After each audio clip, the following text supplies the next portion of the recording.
last month we served over 1,300 people.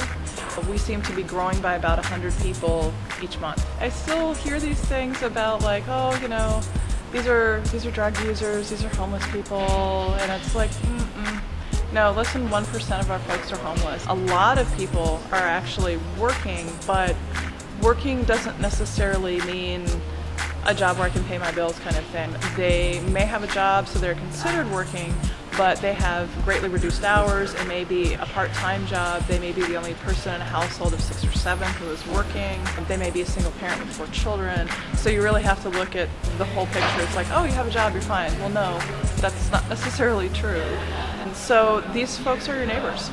And that is the new age of pantries. Unlike other pantries in Madison, the Goodman Community Center is open 4 times a week for your convenience.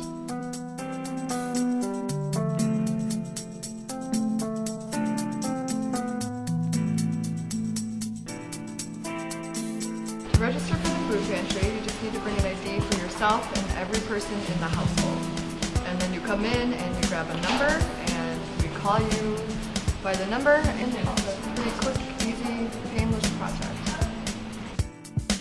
Depending on your family size, there's a certain amount of food that you can take. The food pantry is a lot like a grocery store where you can choose from the aisles what you want. Usually patrons are allowed to choose one of each item, so they get a wide variety of food. It is a commitment to have a 25% of our inventory be from local and or organic food sources. I don't think that we should be without the responsibility to serve quality food to people.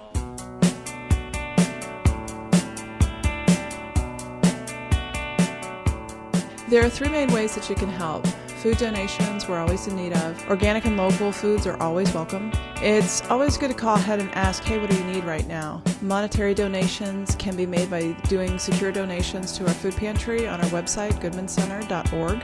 You could also drop off a check anytime at the front desk as long as it is marked clearly for the food pantry. And finally, you can donate your time. Volunteers are a very cyclical part of our pantry. Being open 4 times a week, we're always in need of people's time. I consider myself extremely fortunate to consistently work with some of the most dedicated volunteers I've ever heard of. I like to volunteer because it links academics I like to with real volunteer life because I know that my assistance is helping I like to patrons volunteer make it because to I another. see people coming together, sharing experiences, and receiving quality food.